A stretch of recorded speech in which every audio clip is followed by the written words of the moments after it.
Feliz sábado, igreja. Vou fazer como Karina, né? Bem forte. Feliz sábado, igreja. Amém. Aprendi com Karina, viu? Ela fez escola já nisso aí.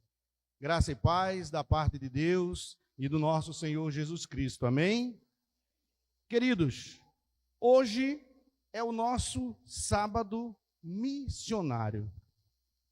Hoje é o dia que nós separamos para falar sobre missões.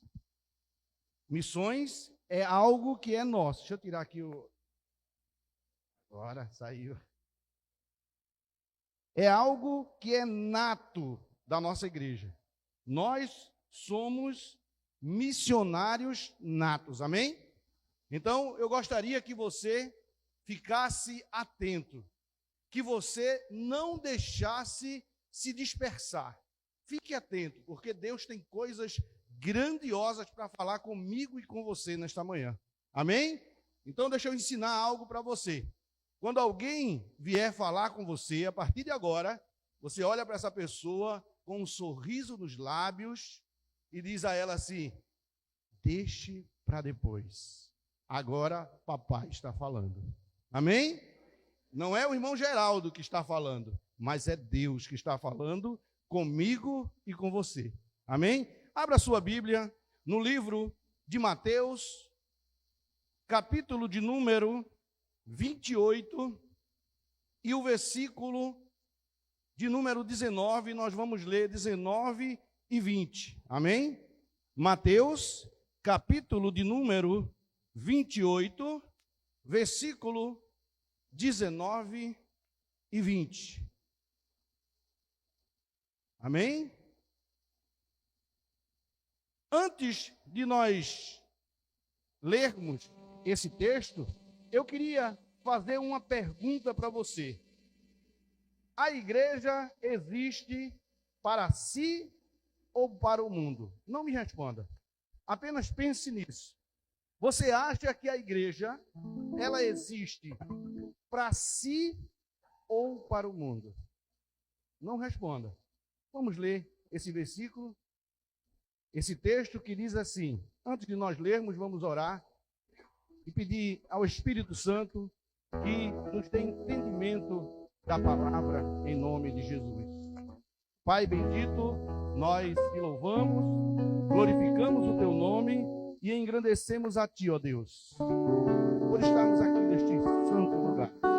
Espírito Santo de Deus, tu que tens o ministério de revelar todas as coisas, revela esta palavra, este sermão, tudo o que acontecerá, revela aos nossos corações, para que possamos, ó Deus, sair daqui prontos, dispostos a fazer a tua obra.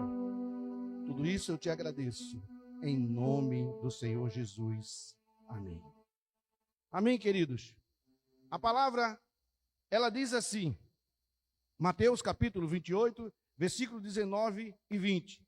Ela diz: portanto, ide, fazei discípulos de todas as nações, batizando-as em nome do Pai e do Filho e do Espírito Santo, ensinando-os a guardar todas as coisas que eu vos tenho mandado. E eis que estou convosco, todos os dias, até a consumação dos séculos. Queridos, o tema que nós vamos falar nesta manhã é a identidade missionária e o chamado do discípulo. Nós fomos chamados para ser missionários. Nós fomos chamados para discipular pessoas. E esse tema, ele tem como subtítulo: todo mundo, todo membro, um discípulo, todo discípulo, um missionário. E aí, voltamos com a pergunta inicial. A igreja existe para si mesma ou para o mundo? Não sei qual foi a sua resposta, não sei o que você pensou, mas é interessante a gente ler o que diz aqui. Muitas vezes, transformamos a igreja em um lugar onde apenas assistimos e nos alimentamos espiritualmente. Quando a igreja perde a missão, ela perde a razão de existir. Queridos, a igreja, ela não existe, ela não foi um projeto para si próprio. A igreja, ela nasceu para que através dela o mundo conhecesse a Cristo. Esse é o projeto da igreja. E nós, como igreja do Senhor, temos que entender que nós fomos transformados para que outras pessoas fossem transformadas através de nós. O grande problema que nós vemos foi o grande desvio que aconteceu com a igreja ao longo do tempo.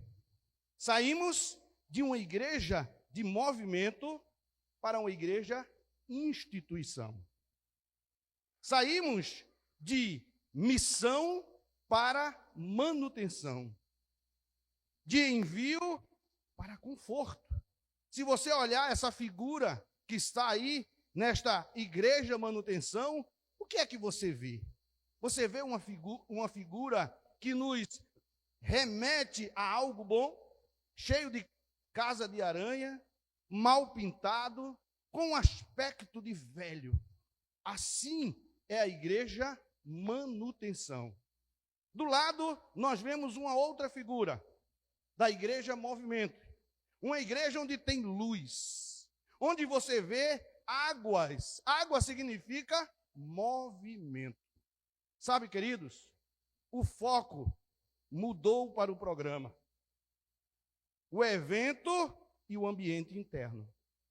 Saímos do externo para o ambiente interno, mas o chamado de Deus nunca foi para dentro, sempre foi para fora. Uma igreja que olha apenas para dentro deixa de ser igreja. A igreja manutenção, ela tem um foco interno. Ela busca apenas conforto. E ela vive apenas para preservar. Já a igreja movimento, ela é diferente. O foco dela é o externo, é quem está lá fora. Ela busca enviar. E o alvo dela é a missão. Queridos, nós temos um DNA profético. Enquanto igreja adventista do sétimo dia, nós não nascemos por nascer, mas temos um DNA profético. E este DNA profético, ele está fundamentado em dois textos. O primeiro fundamento está em Apocalipse, capítulo 14, versículo 6 até o versículo 12, nós não vamos ler, mas ele fala das 3 mensagens angelicais. Ele nos convida a proclamar as verdades de Deus. Nascemos com este objetivo, proclamar as verdades de Deus. E lá, no livro de Mateus, no capítulo de número 24, o versículo 14, ele dá agora um objetivo. Nascemos para proclamar, mas para quê? Então aqui nesse versículo 14 de Mateus 24, ele nos dá uma certeza.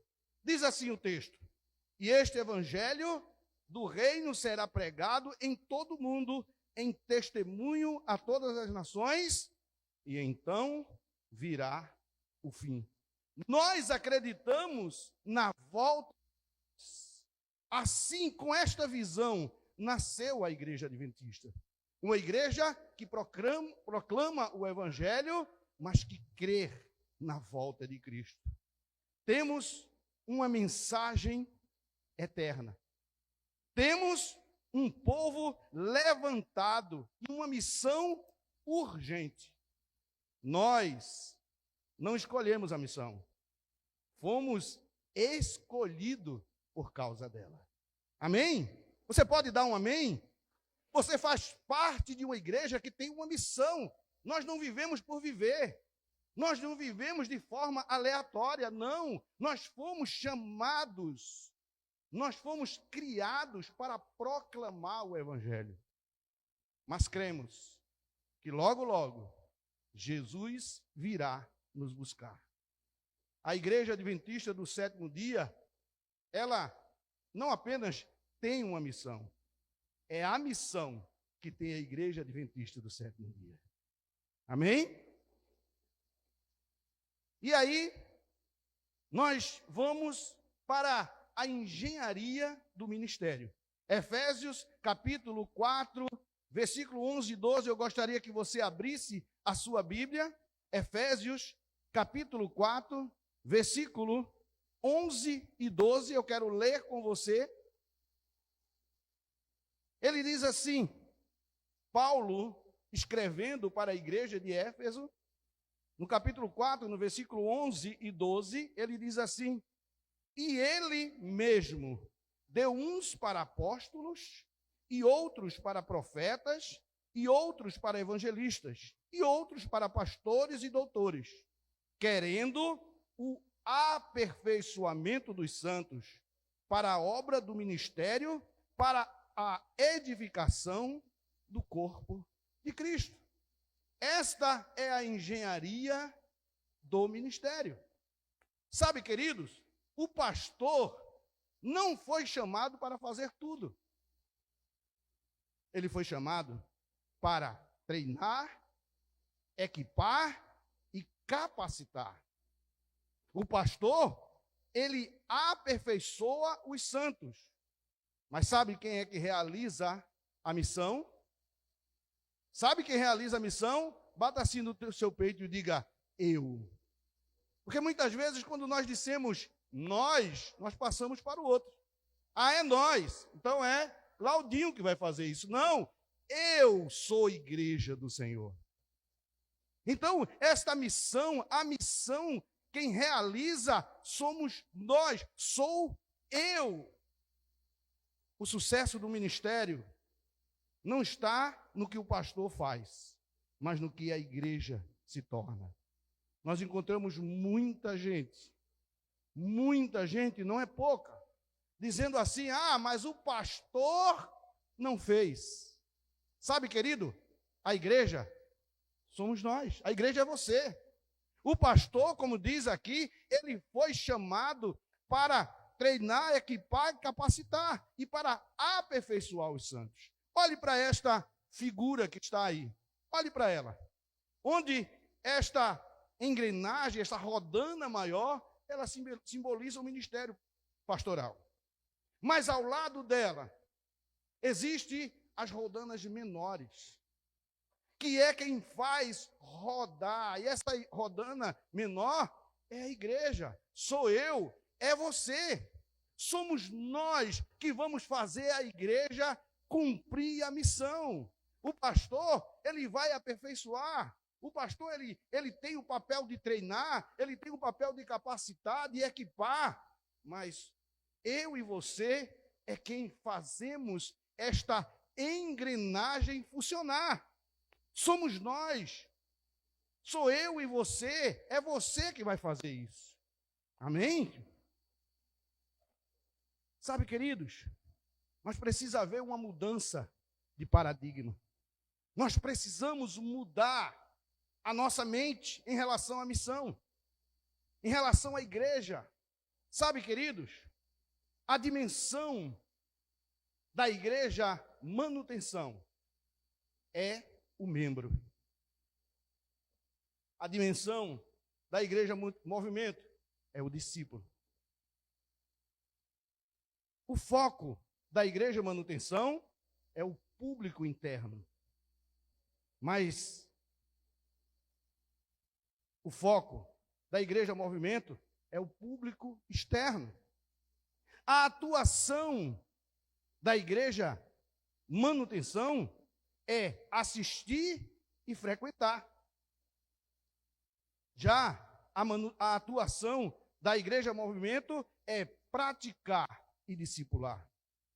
A expectativa da Igreja Manutenção é esperar ser servido.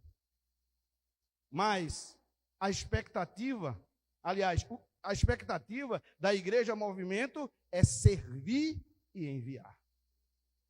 O status da Igreja Manutenção é ser consumidor.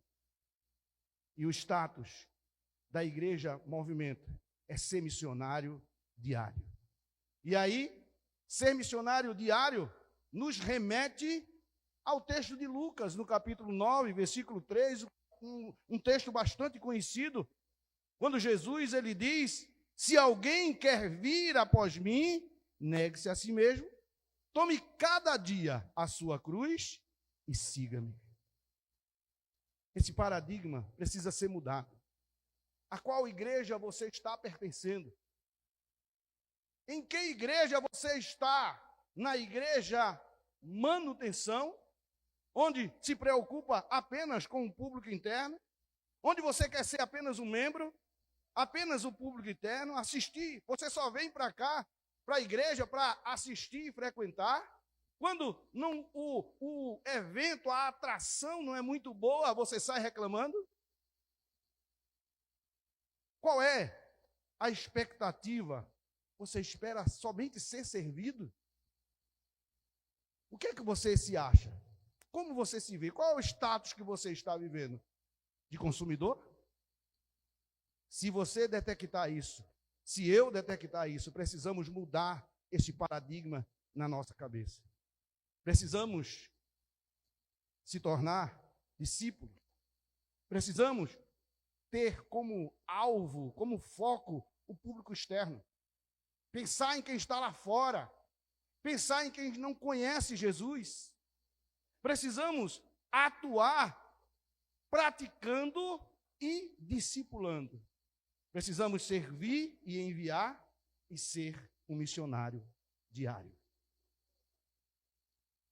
Sabe, queridos, existe o ciclo inquebrantável do discipulado. E este ciclo inquebrantável do discipulado tem 3 elos importantes que nós precisamos entender.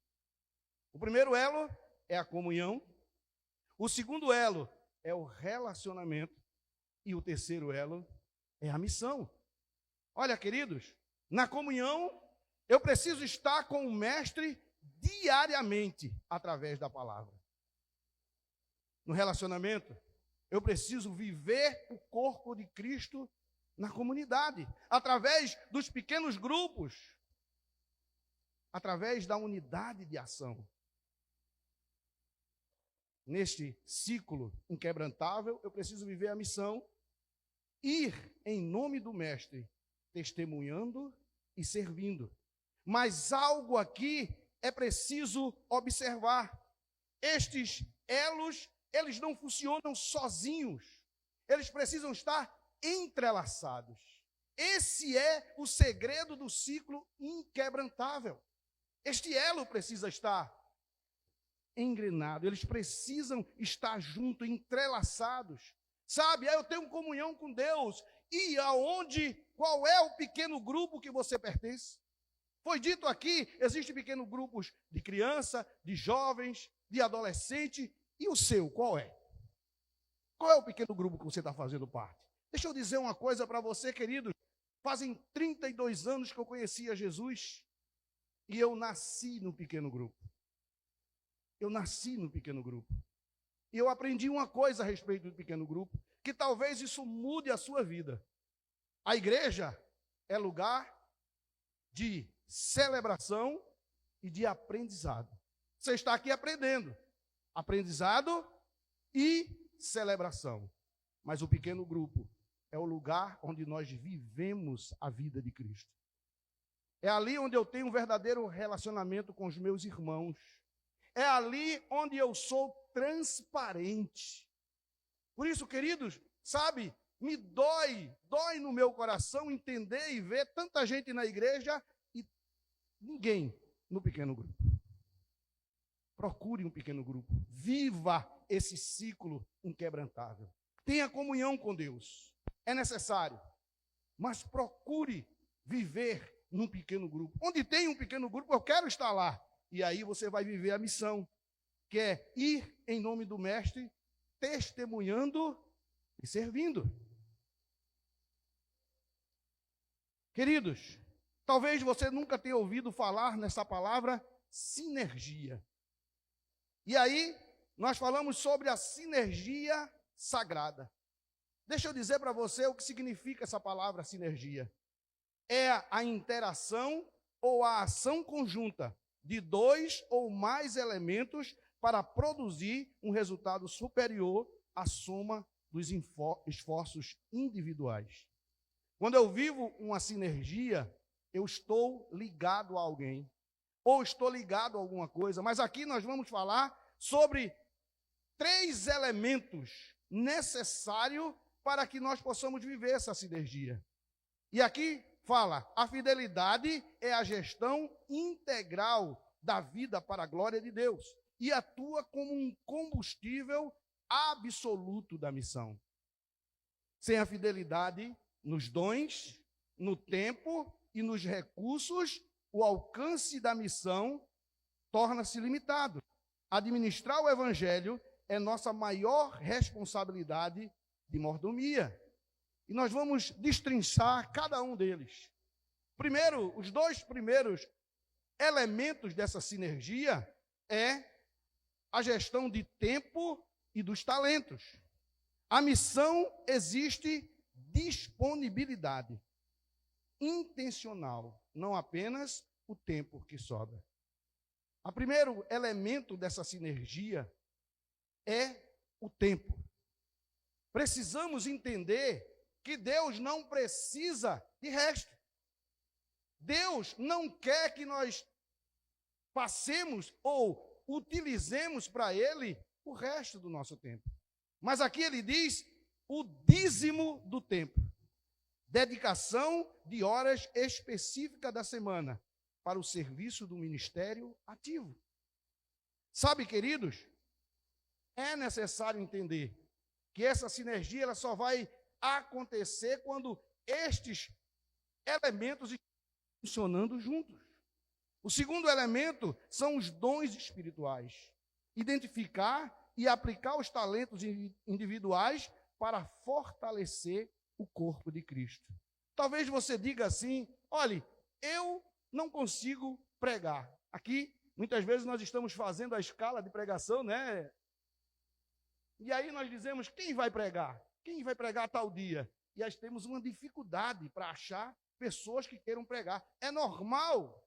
Nem todos foram chamados para estar aqui pregando. Nem todos. Mas você já sabe qual é o seu talento? Ah, eu sei muito bem sorrir para quem chega. Olha, recepção. Ah, eu sei, eu gosto muito de limpar, de fazer alguma coisa. É o seu talento. Ele vai fechar, ele vai criar essa sinergia para o reino de Deus. E o terceiro,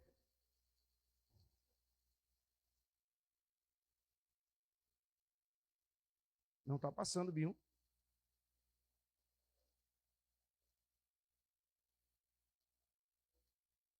Está apagando. Ok. O terceiro elemento é a mordomia dos recursos para a causa final. Os recursos financeiros são ferramentas sagradas destinadas a apressar a volta de Jesus. Você sabia disso? Você sabia que o recurso ele é importante para que Jesus volte? Já pensou nisso? Deixa eu dizer para você. Você já ouviu falar sobre a mentira dos judeus? Alguém já ouviu falar na mentira dos judeus? Deixa eu dizer para você. Lá no livro de Mateus, no capítulo 28, no versículo 11 até o versículo 15, aconteceu algo que Satanás usou tudo que ele podia para impedir a propagação da ressurreição de Cristo. Veja lá, deixa eu ler esse texto com você. Mateus capítulo 28, versículo 11 ao versículo 15. Diz assim: quando iam, eis que alguns da guarda chegaram à cidade, anunciaram aos príncipes dos sacerdotes todas as coisas que haviam acontecido. E congregados eles com os anciãos, e tomando conselhos entre si, deram muito dinheiro aos soldados, dizendo: dizei, vieram de noite os seus discípulos, e dormindo nós, o furtaram. E se isto chegar ao ouvido pelo presidente, nós o persuadiremos e vos poremos em segurança. E eles, recebendo o dinheiro, fizeram como estavam instruídos, e foi divulgado este dito entre os judeus até o dia de hoje.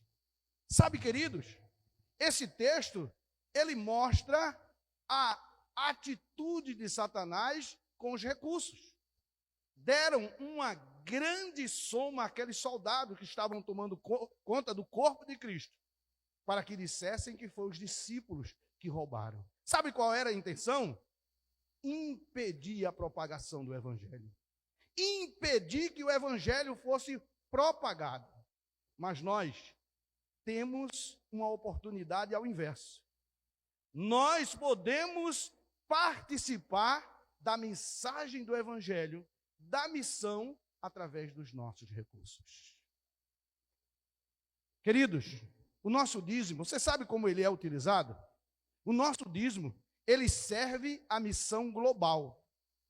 Através do meu e do teu dízimo, o mundo é evangelizado através da Igreja Adventista.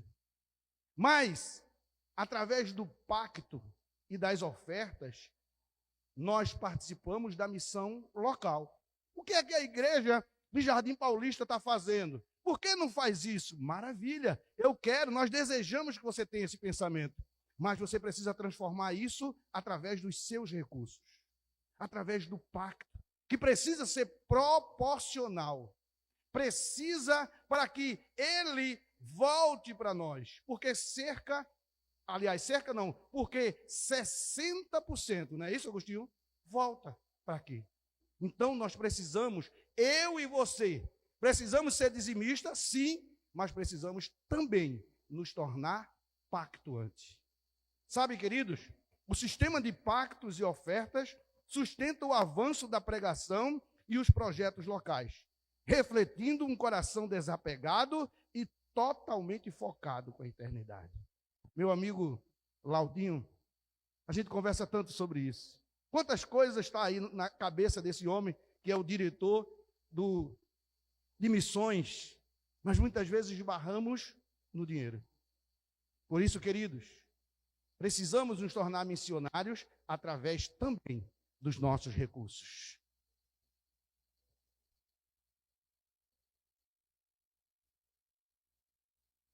O altar da família é a base missionária. O lar é o nosso primeiro campo missionário. O fortalecimento do culto doméstico prepara a família para a hospitalidade cristã. Abrir as portas da casa é o primeiro passo para acolher e evangelizar o próximo.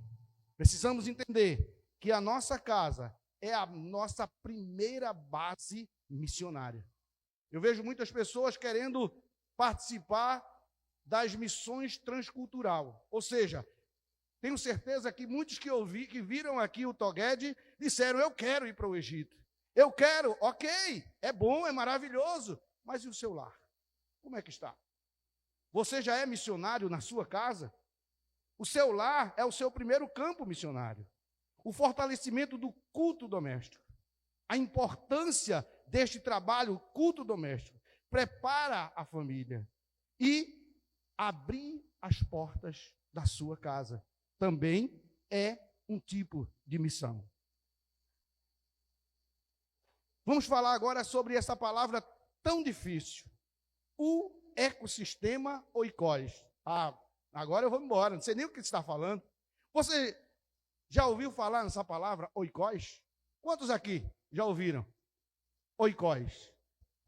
Sabia que você tem um ecossistema oikos na sua vida? Você sabia disso? Deixa eu te mostrar o que é essa palavra oikos. Essa palavra oikos significa rede de influência. É o seu convívio natural com as pessoas.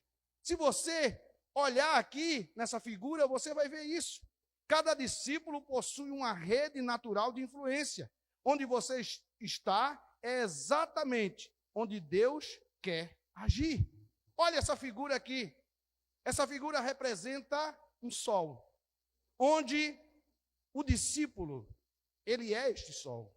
E sabe quem é o discípulo? Você. Mas olha quem naturalmente nos rodeia. A família. Você tem família? Então, é sua rede. É o seu ecossistema oikos. Os seus amigos, todo mundo aqui tem amigo, os seus vizinhos, os seus colegas de trabalho e a sua comunidade. O seu sistema oikos, ele acontece quer você queira ou quer você não queira. As pessoas estão lhe rodeando. E você foi chamado para ser este sol. O discípulo, que sou eu, represento o sol. Deus me chamou para ser o sol. Mas o que é que eu e você estamos irradiando para o nosso sistema oikos? O que é que você está irradiando para a sua família? Sol, luz, energia. O que é que você está irradiando para os seus amigos? Luz, energia. O que é que você está irradiando para os seus vizinhos, para os seus colegas de trabalho, para a sua comunidade de um modo geral? Precisamos entender que nós somos este sol. Nós é que vamos, aliás, nós temos esse sol. E nós precisamos irradiar isso, porque todos estes raios que estão saindo, eles simbolizam energia, força, luz, sabe? O compromisso prático. Começamos a fazer isso lá no pequeno grupo, lá com Fernanda, né, Fernanda? Começamos a fazer isso. Manter uma lista de oração intercessora contínua por 5 pessoas, específica desta rede, buscando intencionalmente oportunidades para testemunhar. Deixa eu dizer uma coisa para você. Se você quiser, você vai ter esse sistema, esse ecossistema na sua vida. Se você não quiser, você vai ter do mesmo jeito. Porque pessoas vão se relacionar com você. A pergunta é, o que as pessoas estão vendo em você? Um sol ou estão vendo um planeta apagado? Preciso entender isso. Esse sistema oikos, ele faz parte da nossa vida. Por isso, queridos, o desafio dessa semana lá no pequeno grupo, lá com Fernanda, foi esse. Fazer uma lista. Faça uma lista de pessoas, aqui diz 5, mas se você não tiver, faz de 2 pessoas, de 3 pessoas, de 1 pessoa, mas faz uma lista para você orar por ela todos os dias.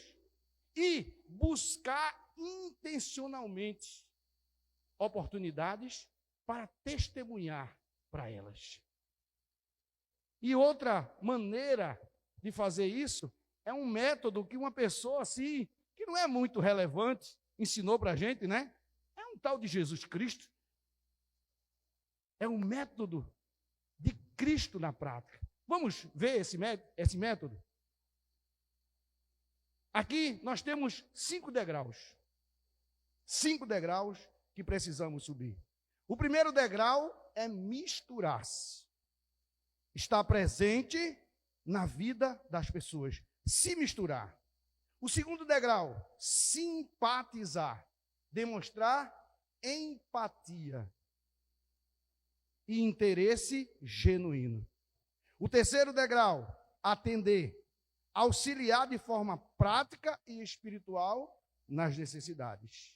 O quarto degrau é ganhar a confiança, estabelecer laços de amizade sincera. E o quinto degrau é apresentar o chamado para seguir a Cristo. Sabe qual é o problema? O nosso problema, queridos, é que nós queremos começar pelo quinto degrau. Nós queremos que as pessoas venham para Cristo e vamos lá, olha, você quer estudo bíblico e nem conversa 10 minutos com a pessoa, já está ali empurrando de goela abaixo. Mas precisamos aprender este método. Precisamos aprender a nos misturar. Você se mistura, não é misturar, não é fazer o que eles fazem, é estar junto, é ali estar presente na vida das pessoas. Precisamos ser simpáticos. Precisamos ganhar, demonstrar empatia. Sabe o que é empatia? É sentir a dor do outro. Precisamos ter interesse genuíno pelas pessoas. Porque as pessoas, eles veem se nós estamos sendo ou não simpáticos com ele. Precisamos atender, auxiliar de forma prática e espiritual nas necessidades. Será que quando você vai na casa de alguém, você vai no intuito de ajudá-los ou de criticá-los? Qual é a sua reação quando você chega na casa de uma pessoa e aquela casa não está tão arrumada? Ah, fulano,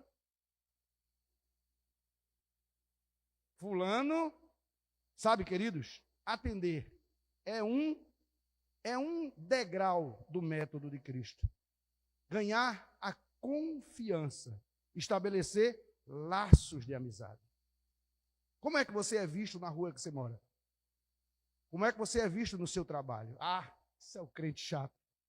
Olha aí, chega aqui, quando ele chega, acabou a paz, porque ele pega aquele rádio dele, aquele caixinha dele, não é mais rádio, né? Acabou esse negócio de rádio, agora é o caixinha, e ele bota no hino mais chato que tem, e ele bota na altura que ninguém pode nem falar. Você não está sendo simpático não, querido. Você está sendo chato. Você quer escutar o som? Bota teu fone de ouvido. Ou, primeiro ganha simpatia, e aí todos vão querer escutar junto com você. Ganhar a confiança. Ganhar a confiança é estabelecer laços de amizade. E aí sim, depois de subir os 4 degraus, aí é hora de apresentar o chamado para Jesus. Sabe o que é que vai acontecer? As pessoas vão dizer, olha, eu quero esse Jesus que você serve. Eu quero andar com ele também. Mas quando nós não subimos os 4 degraus e queremos apresentar Jesus, as pessoas dizem assim, eu não conheço nem você direito, quanto mais esse Jesus. Sabe, queridos, este é um método que foi criado por Cristo. Não foi nenhum pastor, não foi nenhum ancião, não foi nenhum irmão, foi Cristo que criou este método. Cristo se misturou. Cristo, ele foi simpático. Cristo, ele atendeu às necessidades. Cristo, ele ganhou a confiança. E por último, ele falou da salvação. Ele falou da transformação de vida. E nós precisamos seguir esse método que ele estabeleceu. Foi assim com Paulo e Timóteo. O modelo de Paulo e Timóteo, o verdadeiro discipulado, ensina através do serviço compartilhado. Agora fala de membros experientes, atuam como mentores de novos conversos, participando juntos de visitas, estudos bíblicos e de compaixão na comunidade. Olha, queridos, eu passei por um local, por uma igreja, onde lá nós tínhamos um apoio. Sabe o que era esse apoio? Uma pessoa mais antiga no Evangelho. Quando alguém se convertia, ele tinha do lado sempre alguém que ele podia contar, que ele podia ligar, que ele podia correr atrás dele, que ele podia contar as suas mágoas, as suas tristezas, e nós precisamos criar isso no nosso meio. As pessoas que se converteram agora, eles precisam ter alguém a quem ele recorrer, porque eles estão em dúvidas.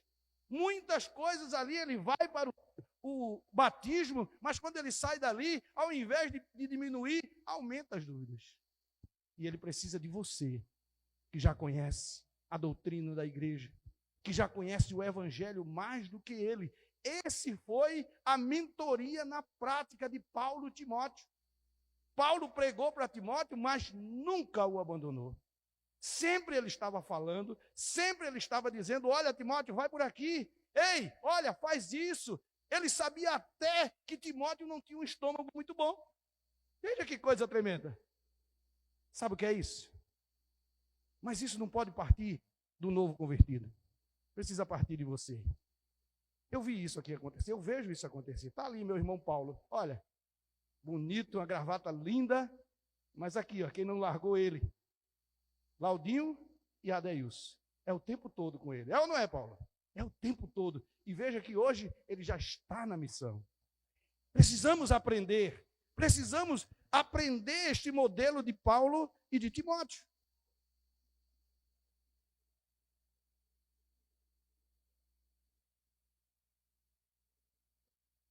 Precisamos também usar outro método, que é a presença relevante e a página impressa. Projetos de compaixão, diagnosticar as carências sociais do bairro e atuar para abrir caminho para a mensagem espiritual. Aqui, nessas primeiras chuvas que houveram, eu vi isso acontecer. Onde irmãos, tanto de lá de Jardim Alto, como daqui, como lá de Paratiba, se juntou para socorrer essa comunidade aí na beira do rio, entre Jardim e Paratibe. Isso foi muito bom e abriu uma porta para que o evangelho entrasse. Não é isso, Laudinho? Isso aconteceu, queridos, mas precisamos fazer isso mais vezes. Eu vejo muitas vezes na rua, ninguém sabe quem é você. As pessoas se juntam para fazer uma calçada, você não está lá. Eu não estou lá. A gente fica dentro de casa. Se possível, a gente até apaga as luzes para ninguém saber nem que a gente está em casa. Por quê? Porque nós não queremos atender às carências, às necessidades. Precisamos ajudar a ASA, porque a ASA faz esse trabalho, precisamos estar atentos com tudo isso. E uma outra forma é o evangelismo silencioso, a distribuição estratégica de livros e folhetos missionários deve ser uma prática constante. Eu trouxe aqui um folhetinho, para quem não sabe o que é, porque hoje isso aqui não é mais comum. Essa literatura, esse folheto, não sei como você chama, isso aqui é um instrumento de Deus. Deixa eu dizer uma coisa para você. Quando eu me converti, lá atrás, minha filha tinha por volta de 5 a 6 anos. E a outra tinha 3 a 4 anos. E eu tinha uma prática com ela. Quando eu estava fazendo isso aqui, estava estudando, o Espírito Santo disse, começa com você, viu, meu filho? Isso aí é para você, viu? Porque eu era de uma igreja lá em Santo Amaro, morava em Rio Doce, e eu ia de ônibus, tá? Eu não tinha carro na época, eu era de ônibus. E sabe o que é que eu fazia? A gente subia no ônibus, eu pegava minhas 2 filhas, e a gente ia de cadeira em cadeira entregando essas literaturas. Entregando. Hoje, eu comprava uma caixa, de 2 em 2 meses eu comprava uma caixa disso aqui, só para entregar. Jesus te ama. E ir embora. Jesus te ama. E ir embora. Mas hoje, os nossos jovens, cadê os nossos jovens? Não querem fazer isso. Olha, vamos ali para o sinal entregar isso aqui. Eu não vou pagar esse mico. Precisamos entender que essa é uma prática de evangelismo. Precisamos entender. Se você é dono de uma loja, coloca no balcão da tua loja um folhetinho desse. Se você trabalha na recepção, no hospital, sei lá onde, coloca isso aí. Quando alguém chegar, oferece. Porque é uma forma de evangelismo. Sabe, queridos, precisamos entender que o campo missionário é onde você está. O seu campo missionário é onde você está. O apóstolo João, no capítulo 20, no versículo 21, ele diz assim, assim como o Pai me enviou, eu também vos envio. Ninguém precisa esperar um cargo. Você não precisa ser o pregador oficial. Você não precisa ser o ancião, o diretor de departamento para fazer isso. Ninguém precisa esperar um cargo, um convite ou um evento. Você já foi enviado. Você já foi enviado. A sua casa é um campo missionário. O seu trabalho é um campo missionário. A sua escola ou a sua faculdade também é um campo missionário. Você pode ser missionário nesses lugares. Porque o campo missionário é onde eu e você estamos. Esse é o nosso campo missionário. Eu posso falar de Jesus. Lembra que nós temos um DNA profético de missões? Nós fomos chamados. Está lá as mensagens angelicais nos dizendo: vai, fala desse Jesus. Fala do evangelho de Jesus Cristo. Porque ele vai voltar. Porque depois que tudo isso, que todos forem evangelizados, então chegará o fim. Eu quero muito que Jesus volte. Vocês querem que Jesus volte? Você quer? Você deseja que Jesus volte na sua geração? Eu anseio por isso. Mas o que é que eu estou fazendo? Porque a volta dele depende da minha missão, depende do meu trabalho, depende de mim para que ele volte, da minha pregação do Evangelho. Como eu disse, a sua casa é o campo missionário. O seu trabalho é um campo missionário. A sua escola ou a sua faculdade também é um campo missionário. Precisamos estar atentos a isso. Precisamos entender que o campo missionário é onde você está. Passa aí, por favor, Bruno.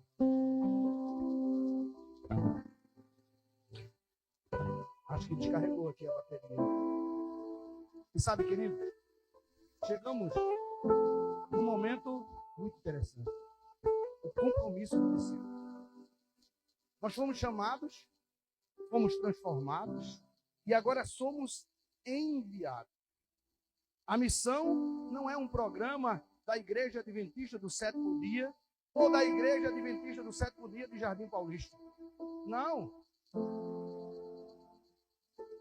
A missão, queridos, é a nossa identidade. É a minha identidade. Eu posso ser adventista e não querer ser um missionário. Eu posso estar fazendo parte da Igreja de Jardim Paulista e não querer ser um missionário. Por isso, queridos, eu preciso aceitar a missão. Todos os sábados, nós temos aqui visitação. Procure os responsáveis. Se coloque à disposição para a missão. Nós temos aqui o evangelismo campal, meu amigo Laudinho, ou Everaldo, né? Porque a intimidade já faz a gente chamar só de Laudinho. Everaldo está aí. Paulo, Adeilson, estão lá fora falando de Jesus com aquele caixinha. Sabe aquele caixinha que a gente acha ridículo? Isso não é para mim, é para você. Basta que você queira. Basta que você aceite a missão. Sabe, querido, a senhora White, ela diz algo tremendo no seu livro Meditação Matinal. Ela diz: o Senhor não aceita que o trabalho seja feito descuidadamente. Ele deseja que seu trabalho seja feito com exatidão e cuidado. Eu não sei, queridos, eu não sei como você está em relação à missão. Talvez eu esteja falando aqui para quem é um missionário nato. Amém? Você está sendo útil. Você está apressando a volta de Cristo. Mas talvez você diga: eu não tenho sentido. Eu, quando saio daqui, eu vou para casa, não faço mais nada. Durante a semana, eu sou o 007. Quem já ouviu falar em 007? Agente secreto do Evangelho. Eu sou o 007 no meu trabalho. Ninguém nem sabe, eu não quero nem que saiba, porque podem me discriminar. Na minha faculdade, tá doido. Lá só tem gente de outras religiões, eu não vou me meter a besta. Mas eu quero dizer a você, Jesus conta com você. Lá na sua casa, lá no seu trabalho, lá na sua escola, Ele conta com você. E Ele conta que você faça um trabalho com excelência, dentro do seu limite. dentro daquilo que é possível para você, dentro daquilo que você pode. Sabe, querido? Eu quero finalizar essa mensagem falando para você o que diz Isaías, capítulo 6, versículo 8. A última parte do versículo. Porque essa parte aqui, ela fala de quando Jesus, quando Deus, ele procurou, diz assim: depois disto, ouvi a voz do Senhor que dizia: a quem enviarei? Quem há de ir por mim? Quem há de ir por nós? Então disse eu: eis-me aqui, Senhor, envia-me a mim. E se você sentiu no coração o desejo de fazer parte dessa missão, para que eu seja um missionário dentro do meu limite, na minha casa, na minha escola, eu entendi isso. Eu quero orar por você, para que o Espírito Santo de Deus, ele possa falar ao meu e ao seu coração, para que nós sejamos estes missionários, para que a volta de Jesus seja apressada. Amém? Pai bendito, louvamos o teu nome pela tua mensagem, porque sabemos que ela não é mensagem para homens, mas é mensagem, Senhor, para que missionários possam, Senhor, sair para falar do teu evangelho. Aqui estão esses 3 homens, Senhor, que tu tens levantado aqui neste lugar para fazer a tua obra. A nossa oração, meu Deus, é que tu venhas fortalecendo o seu coração, que tu venhas, Senhor, falando e mostrando para cada um deles a importância desse trabalho. Mas também, Senhor, levanta homens e mulheres dessa igreja, dispostos a dizerem o que disse Isaías: eis-me aqui, envia-me a mim. Fala com cada um de nós. Não deixa que nós saiamos deste lugar, Senhor, estático, buscando apenas conforto, mas que sejamos, Senhor, ousados para sair e falar do teu evangelho. Seja na nossa casa, seja no nosso trabalho, seja na nossa escola, porque o nosso campo missionário é onde nós estamos. Coloca essa verdade no meu, mas também no coração de cada um dos irmãos que estão aqui, de cada um que está ouvindo esta mensagem através da internet. Fala conosco, Senhor. E tudo isso, ó Deus, que eu te peço, e já te agradeço.